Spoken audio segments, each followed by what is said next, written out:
Good morning, everyone. In today's class, we'll talk about intracellular accumulation. Intracellular accumulation of a substance in abnormal amount can occur within in cytoplasm, especially in the lysosomes or in the nucleus of the cell. Intracellular accumulation of substance in milder degree can be reversible. In severe degree, it will be irreversible. Such abnormal intracellular accumulation can be divided into three groups. First group, accumulation of constituents of normal cell metabolism which are produced in excess. For example, accumulation of lipids, let it be fatty acid deposition or cholesterol deposition, proteins and carbohydrate. Accumulation of abnormal substance produced as a result of abnormal metabolism due to lack of some enzymes. For example, storage diseases or inborn error of metabolism. Accumulation of pigments, endogenous pigments under special circumstances, exogenous due to lack of enzymatic mechanisms to degrade a substance or transport them to other site. These pathological states are described below. In brief, accumulation of substance usually it occurs in cytoplasm or a nucleus. In cytoplasm, it will be in a lysosomal tissue. When accumulation of substance occurs in milder degree, it leads to reversible injury. When severe amount of accumulation occurs, it is seen in irreversible cell injury. These substance accumulation can be divided into three subheadings. It might be due to accumulation of normal constituents of the cell metabolisms such as lipids, protein, carbohydrate. Second one is accumulation of abnormal substance due to abnormal metabolism due to lack of any enzyme deficiency, which can be seen in storage disorders. Accumulation of pigments may be endogenous or exogenous pigment.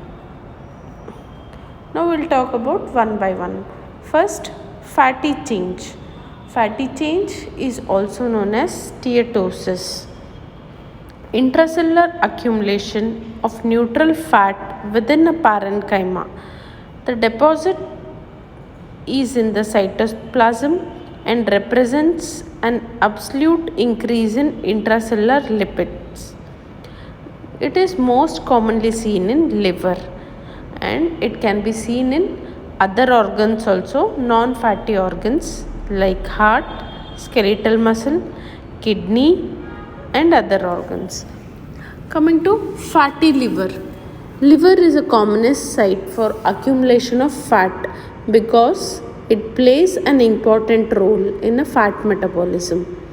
Depending upon the cause and amount of accumulation, fatty change may be mild and reversible. Severely producing fatty change will lead to irreversible cell injury and cell death. Coming to etiological factor, fatty change in liver may result from one of the two causes. First one, conditions with excess of fat exceeding the capacity of liver to metabolize. Second one, in liver cell damage.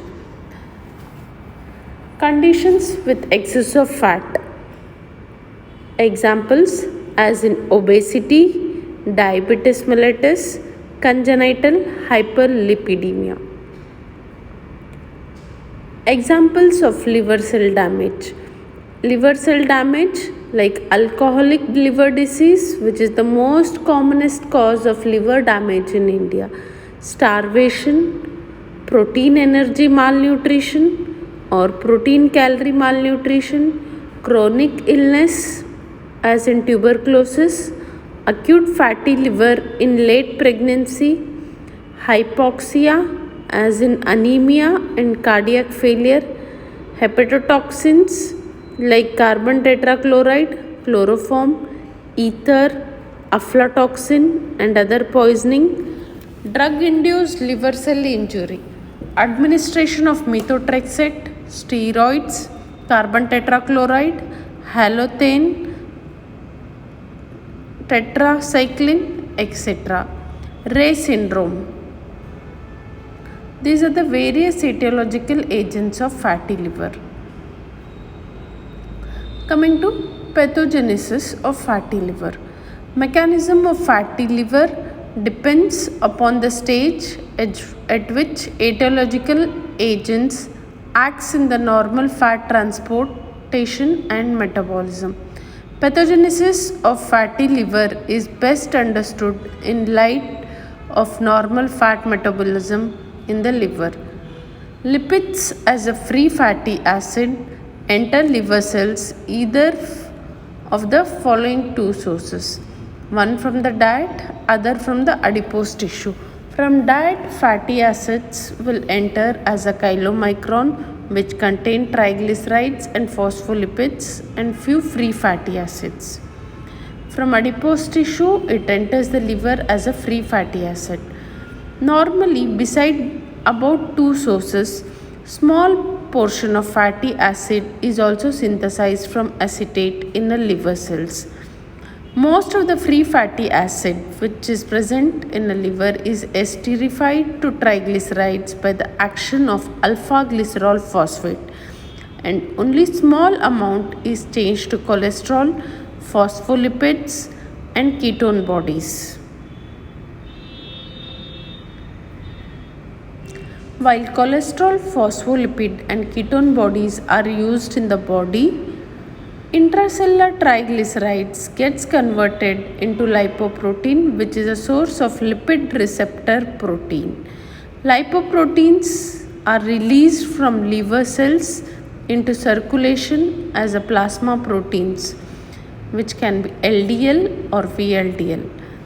In fatty liver, intracellular accumulation of triglycerides can occur due to defect in at one or more of the following 6 steps, which are involved in normal fat metabolism: increased entry of fatty acid into liver, increased synthesis of fatty acid in the liver, decreased conversion of fatty acid into ketone bodies, resulting in increased esterification of fatty acid into triglycerides, increased alpha glycerol phosphate causing increased esterification of fatty acids to triglycerides, decreased synthesis of lipid receptor protein resulting in decreased formation of lipoprotein from the triglycerides, block in excretion of lipoprotein from liver into the plasma.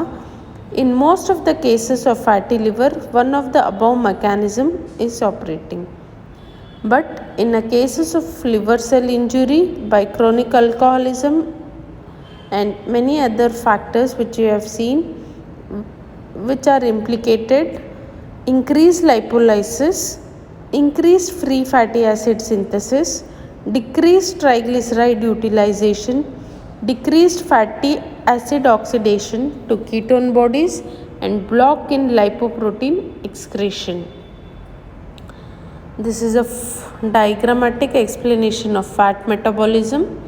Here you can see this is the liver hepatocytes. In liver, fatty acids will enter from the diet as a fatty acid and from the adipose tissue of the body, and these fatty acid is esterified into triglycerides in presence of alpha glycerol phosphate, and these small amount of fatty acids get converted to cholesterol esters, phospholipid, and ketone bodies. These are further utilized in the body, and small amount of fatty acids are from the acetate, and these triglycerides gets converted into lipoprotein in presence of enzyme lipid acceptor protein, and these lipoproteins are nothing but LDL, VLDL, which can be used as plasma protein.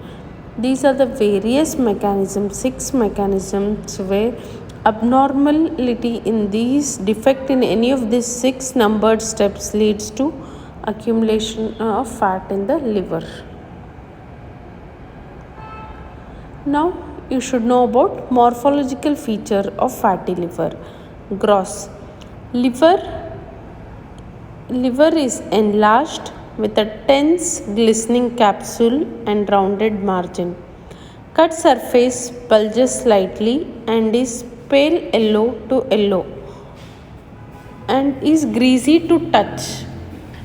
Coming to microscopy, characteristic feature is presence of numerous lipid vacuoles in the cytoplasm of hepatocytes.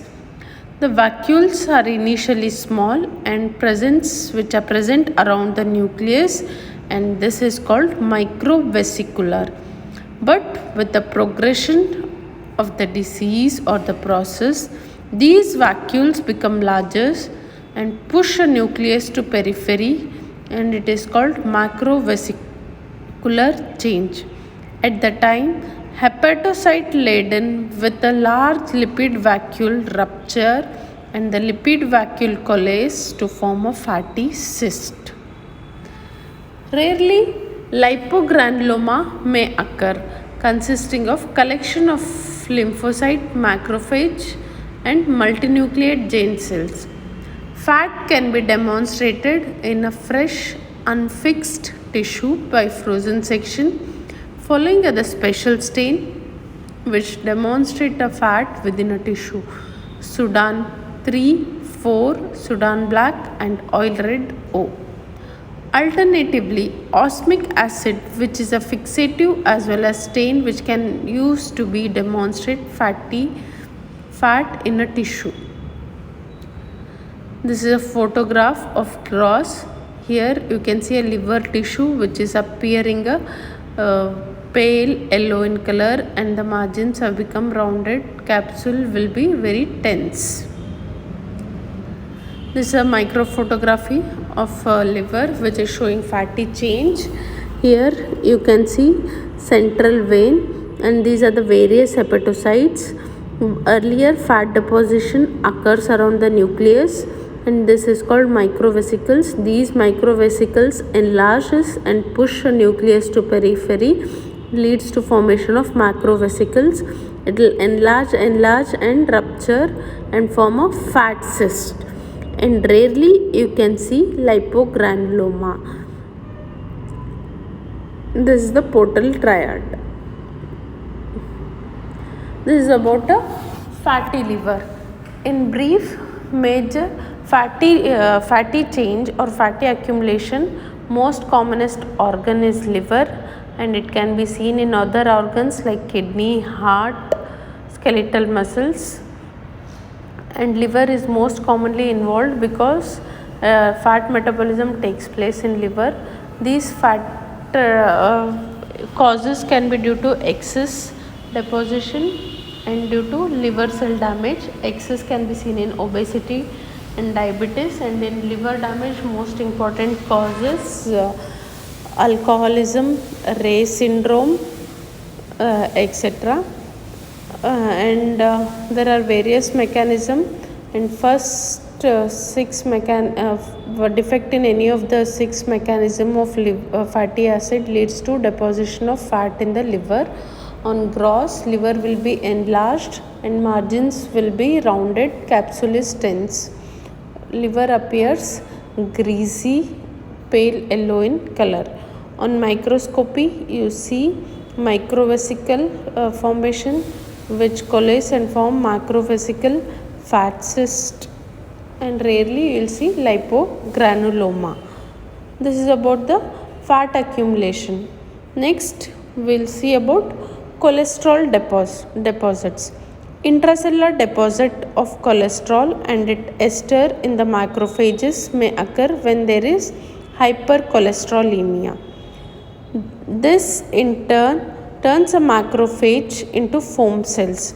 Examples are as follows: fibrofatty plaque of atherosclerosis, clusters of foam cells in a tumor-like masses called xanthomas or xanthelasma, cholesterosis,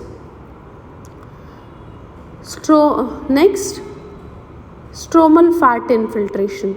This form of lipid accumulation is quite different from fatty change, which have been described. Stromal fat infiltration is deposition of mature adipose cells in the stroma of connective tissue, in contrast to intracellular deposition of fat in the parenchymal cells in fatty change. This condition occurs most often in a patient with obesity. Two commonly affected organs are heart and pancreas. Heart can be a site for intramyocardial fatty change as well as epicardial fat infiltration. Presence of mature adipose cells in a stroma generally does not produce any dysfunction. This is about the stromal fat infiltration. Next, you should know about intracellular accumulation of proteins. Pathological accumulation of protein in cytoplasm of cell may occur in following condition. First, in proteinuria, there is excessive renal tubular reabsorption of protein by proximal tubular epithelial cells, which shows pink hyaline droplet in the cytoplasm. Change is reversible. It occurs with the control of proteinuria. Protein droplet disappears. Cytoplasm of actively functioning plasma cell shows pink hyaline inclusions are called Russell body, representing synthesized immunoglobulin. Third, in alpha 1 antitrypsin deficiency, cytoplasm of hepatocytes shows eosinophilic globular deposits of mutant protein. Excuse me. Maillary body or alcoholic hyaline in a hepatocytes is intracellular accumulation of intermediate filament of cytokeratin and appears amorphous pink mass. These are the various examples of accumulation of protein. First one is in a proximal tubular epithelium in a patient with proteinuria, and a Russell body increased it is seen due to actively functioning plasma cells in alpha 1 antitrypsin deficiency and Maillary body or alcoholic hyaline in the hepatocytes. Third, intracellular accumulation of glycogen. Conditions associated with excessive accumulation of intracellular glycogens are as follows. In diabetes mellitus, there is intracellular accumulation of glycogen in different tissue because normal cellular uptake of glucose is impaired. Glycogen deposits in diabetes mellitus are seen most commonly in epithelium, in distal portion of proximal convoluted tubules and descending loop of Henle's, hepatocytes, beta cells of pancreas, and in cardiac muscles. Deposits of glycogen produce clear vacuoles in the cytoplasm of affected cells.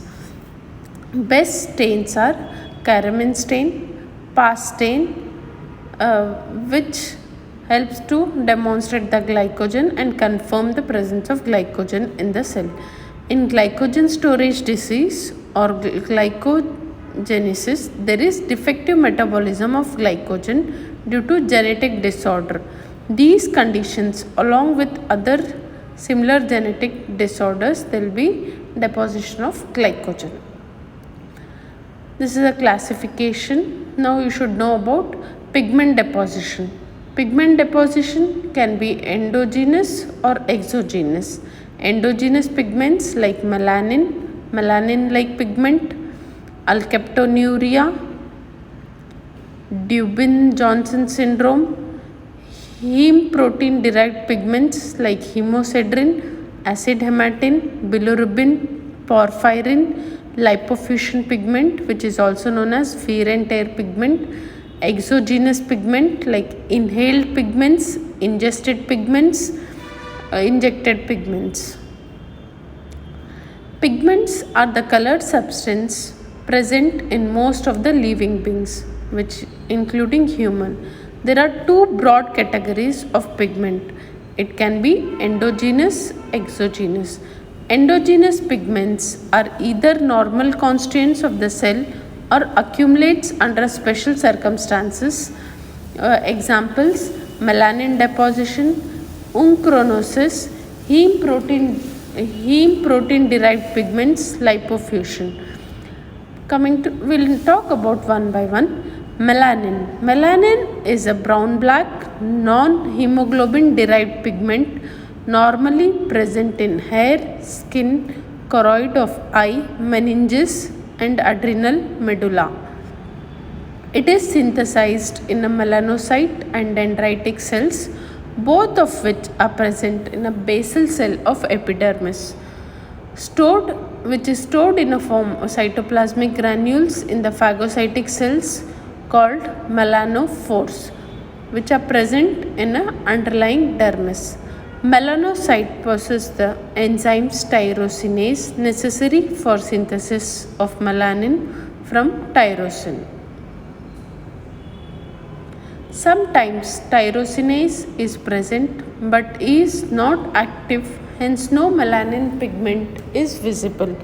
In such cases, presence of tyrosinase can be detected by incubation of tissue in a solution dihydroxyphenylalanine, and if enzyme is present, dark pigment is identified in a pigment cells. This test is called dope reaction. It is particularly useful in differentiating amelanotic melanoma from other anaplastic tumors. Various disorders of melanin pigmentation causes generalized and localized hyperpigmentation and hypopigmentation. Coming to generalized hyperpigmentation and its example. In Addison's disease, there is generalized hyperpigmentation of skin, especially in areas exposed to light and of buccal mucosa. Cholocysta observed during pregnancy is one of the example of hyperpigmentation.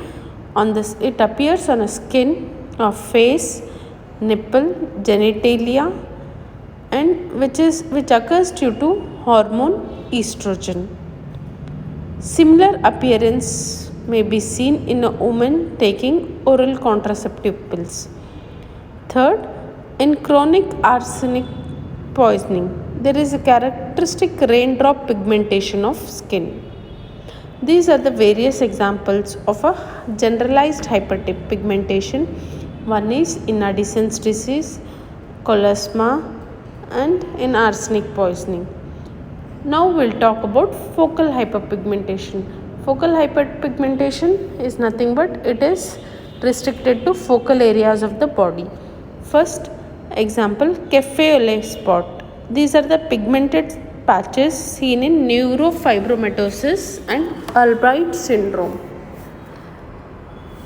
Second, Peutz-Jeghers syndrome is characterized by focal perioral pigmentation. Third, melanosis coli. It is pigmentation of mucosa of colon. Melanotic tumors, it can be both benign like pigmented nevi or a malignant such as melanoma. Lentigo is a pre-malignant condition in which there is focal hyperpigmentation on the skin of hand, face, neck and arms. Dermatopathic lymphadenitis is example of deposition of melanin pigment in macrophage of the lymph nodes draining the skin.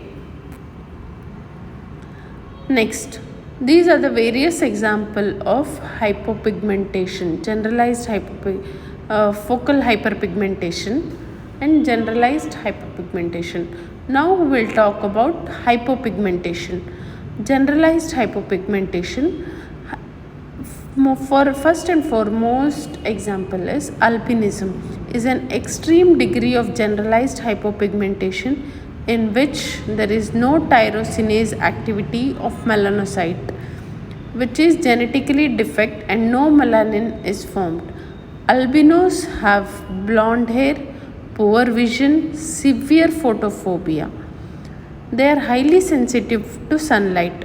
Chronic sun exposure may lead to precancerous lesion and squamous and basal cell cancers of skin in such individuals. Localized hypopigmentation. Leukoderma is a form of partial albinism and is inherited disorder. Vitiligo is a local hypopigmentation of skin and is more common. It may have familial tendency.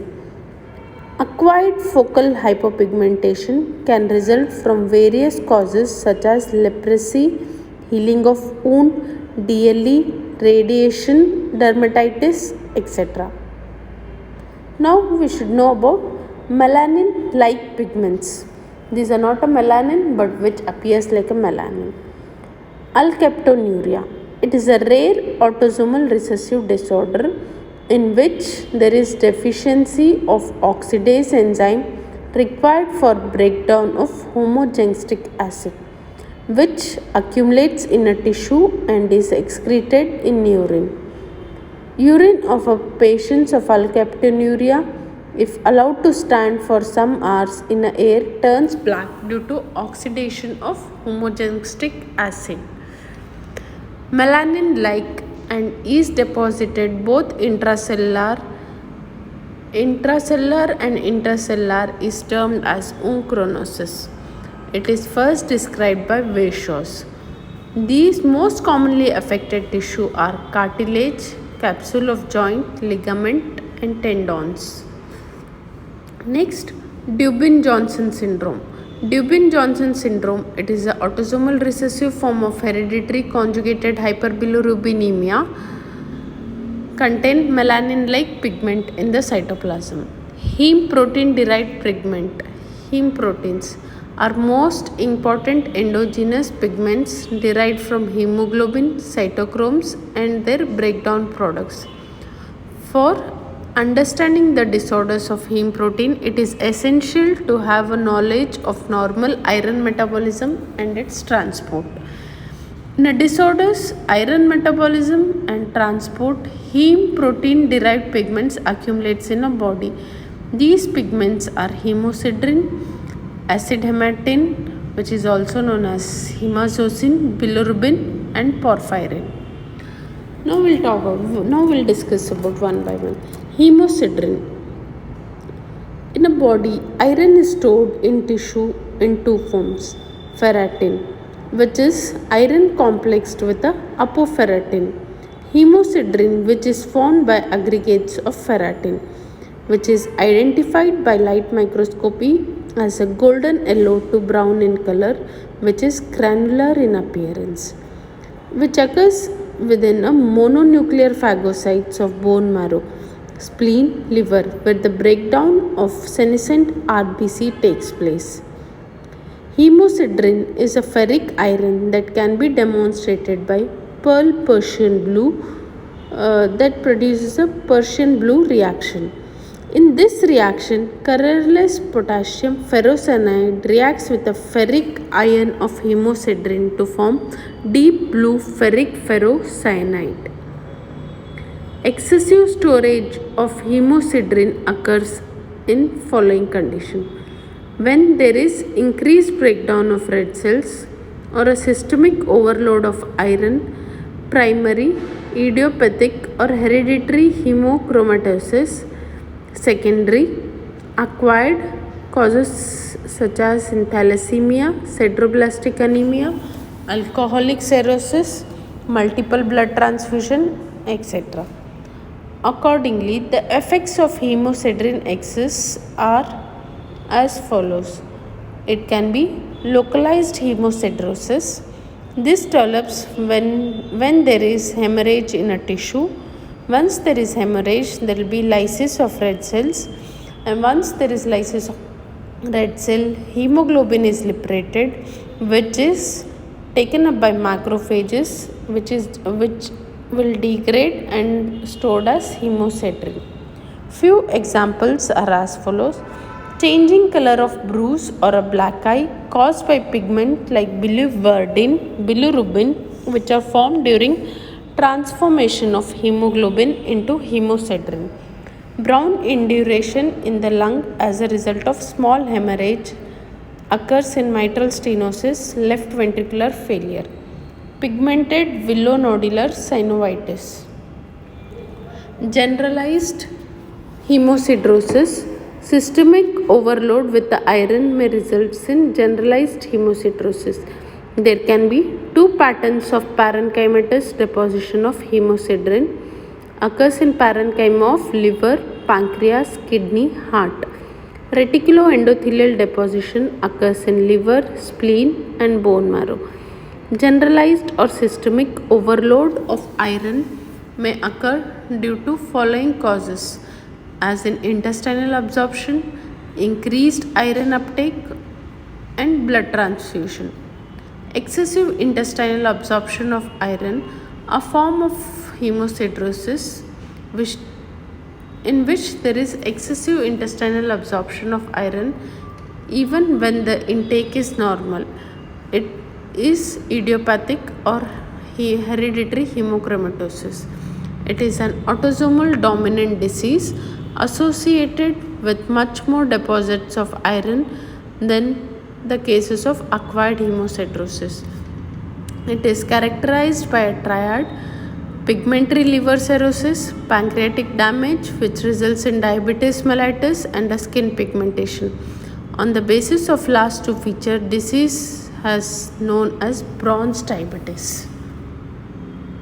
Excessive dietary intake of iron. Most common example is excessive intake of iron in a Bantu's disease. It is seen in black tribals of South Africa who conventionally brew their alcohol in a cast iron pots that serves a rich source of additional dietary iron. The excess of iron get deposits in a various organ including liver, causing pigment cirrhosis. Next, acid hematin or hemozosin. Acid hematin or a hemozosin is a heme protein derived brown black pigment containing heme iron in a ferric form in acidic medium. But it differs from hemosiderin because it cannot be stained by pearl Persian blue. Probably because formation of complex with protein which is unable to take a stain. Hematin pigment is seen most commonly in malaria and in mismatched blood transfusion, which can also be deposited in macrophages and hepatocytes. Another variety of hematin pigment is formalin pigment, formed in blood-rich tissues which are preserved in acidic formalin solution. Bilirubin. Bilirubin is the normal non-iron containing pigment present in a bile. It is derived from porphyrin ring of hemoiety. Normal levels of bilirubin in a blood is less than 1. Excess of bilirubin or hyperbilirubinemia causes important clinical conditions known as jaundice. Hyperbilirubinemia can be conjugated or unconjugated, and jaundice may appear in one of the three following conditions: prehepatic or hemolytic, when there is excessive destruction of red cell; posthepatic or obstructive, which results from obstruction of outflow of conjugated bilirubin; hepatocellular, that results from failure of hepatocyte to conjugate bilirubin and inability of bilirubin to pass from liver into intestine. Excessive accumulation of bilirubin pigment can be seen in different tissue and fluids, especially in hepatocyte, Kupffer cell, bile sinusoids. Skin, sclera have become distinctly yellow. In an infant, raise in unconjugated bilirubin may produce toxic brain injury called kine-icterus. Now, porphyrin. Porphyrins are a normal pigment present in hemoglobin, myoglobin, and cytochrome. Porphyria refers to uncommon disorders of inborn abnormalism of porphyrin metabolism. This results from genetic deficiency of one of the enzymes required for synthesis of heme, resulting in excessive production of porphyrin. Porphyrias are associated with excretion of intermediate products in urine, delta aminolevinic acid, porphyrobilinogen, uroporphyrin, corporoporphyrin, protoporphyrin. Porphyrias are broadly divided into erythropoietic and hepatic. Next, last, lipofuscin, which is also known as wear and tear pigment. Lipofuscin or lipochrome is a yellowish brown intracellular lipid pigment. Lipose means fat, focus means brown. This pigment is often found in atrophied cells of old age, hence name wear and tear pigment. It is seen in myocardial fibers, hepatocytes, Leydig cells of testis, and in neurons in senile dementia. Pigment may at times accumulates rapidly in different cells in a wasting disease unrelated to age.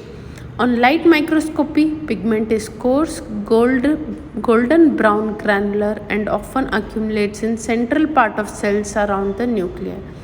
In heart muscle, the change is associated with wasting of muscle and is commonly referred as brown atrophy of heart. Here you can see this is a photomicrograph and this is the cardiac muscles, and you can see lipofuscin deposits around the nuclear area. Pigment can be stained by fat stains but differ from other lipids in being fluorescent and having acid fastness. On electron microscopy, lipofuscin appears as an intralysosomal electron dense granules in perinuclear region. These granules are composed of lipid protein complex. Lipofuscin represents the collection of indigestible material in the lysosomes after intracellular lipid peroxidation is therefore example of residual body. Unlikely in normal cell, as in aging or debilitating disease, the phospholipid end product of membrane damage mediated by oxygen free radical fails to get eliminated and gets the deposit, it will get deposited as lipofuscin pigment. Coming to exogenous pigment. Exogenous pigments are the pigments introduced into body from outside, such as by inhalation, ingestion or inoculation. Inhaled pigments, the lung of most of the individual, especially in those people living in urban areas due to atmospheric pollutants and in smokers, shows a large number of inhaled in pigmented material. Most commonly inhaled substances are carbon or a coal dust. Others are silica, stone dust, iron or iron oxide, asbestos and various other organic substances. These substances produce occupational lung disease called pneumoconiosis. Pigment particles after inhalation are taken up by alveolar macrophages, and some of these pigment-laden macrophages are coughed out via bronchi, while some settle in interstitial tissues of lung and in respiratory bronchioles and passes into lymphatics, gets deposited in hilar lymph nodes. Anthracosis. Deposits of carbon particle is seen almost every adult lung and generally provoke no reaction to the tissue. Extensive deposit of particulate material over many years in coal miners leads to coal miners pneumoconiosis, silicosis, asbestosis, which provoke low-grade inflammation, fibrosis, impaired respiratory function. This is a photograph of anthracosis of lung. Here you can see coal macule, dust-laden macrophages and distended respiratory bronchiole, and all these black pigments are anthracotic pigment. Ingested pigment. Chronic ingestion of certain metals may produce pigmentation. Examples: Argyria. It is chronic ingestion of silver compounds results in brownish pigmentation of skin, bowel, kidney. Second, in chronic lead poisoning may produce characteristic blue lines on teeth at the gum line. Melanosis coli results from prolonged ingestion of certain catalytic material. Keratonemia is a yellowish red coloration of skin caused by excessive ingestion of carrot. Injected pigments, like in tattooing. Pigments like India ink, cinnabar, carbon are introduced into dermis in the process of tattooing, where pigments take up by the macrophages and lie permanently in a connective tissue. Examples of ingested pigments are prolonged use of ointment containing mercury, dirt left accidentally in a wound, tattooing by pricking the skin with dyes. These are the various examples of endogenous, exogenous pigmentation and fat, protein, cholesterol deposits. Thank you. This is all about the cell injury.